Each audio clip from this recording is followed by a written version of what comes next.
Now we come back to mobile marketing, and we had here the example of the woman who was not paying any attention to her friend in the restaurant. Marketing needs to understand that mobile is more than a channel, it's a way of life. Look at these people.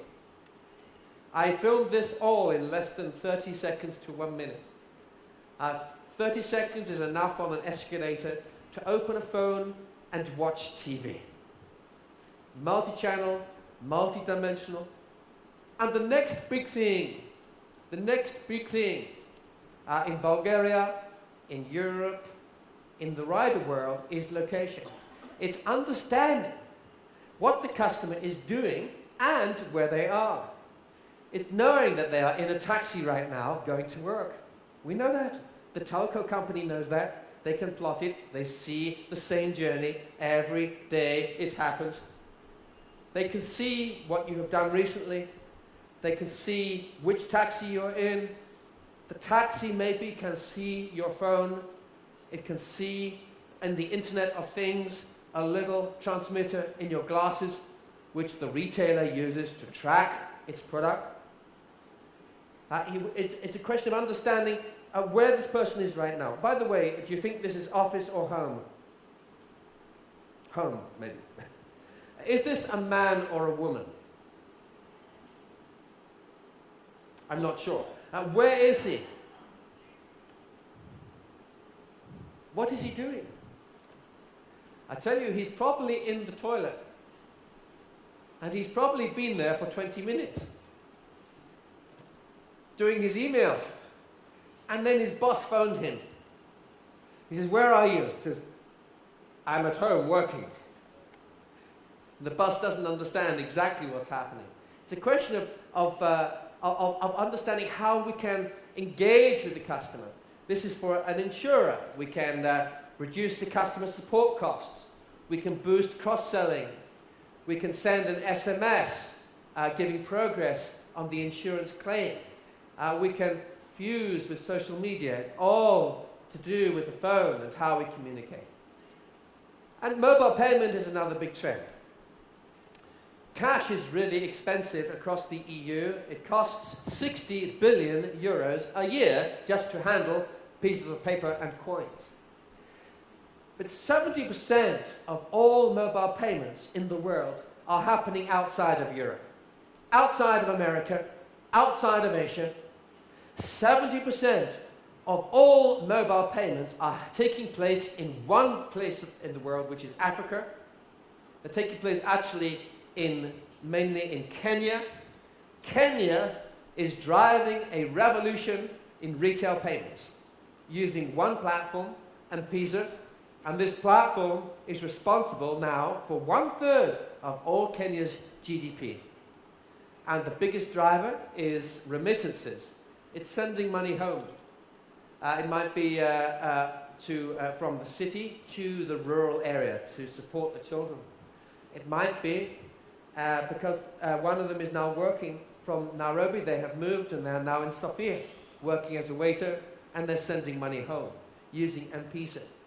So M-Pesa has grown very fast, and alongside it, lots of mechanisms for handling credit cards and things attached to mobile phones. This is a device called Square. They cost nothing for retailers. You can attach it to any phone, and you become instantly a credit card transactor. And you might be a street vendor selling M-Pesa, whatever it is. There are 1.7 billion people in the world who have mobile phones, but they don't have a bank. They have never saved money in a bank account. They don't have insurance, but they have M-Pesa, or they could have something like that. So we're seeing this revolution that's taking place, this fusion of banking and retail banking and retail telecommunications. And it's coupled with new innovation. For example, the new iPhone allows me to detect my own fingerprint, which means that I can make a secure transaction, which is safer than any other kind of transaction maybe in the future, just by putting my thumb on the mobile and pressing yes to accept. Now, you might say, yes, but this is different here. You might say Romania, Bulgaria, Slovakia, Turkey, all these countries are different. You might say it's different from Sofia and Belgrade. I agree. All I'm saying is this, that if we go back, and I should go back to a slide I showed you before, and we see that a huge growth in the number of smartphones, 24% sales growth of smartphones just in the last 12 months. Almost every phone sold in the whole world in 2017 will be a smartphone. So every phone user will be online in Bulgaria by 2018, 2019.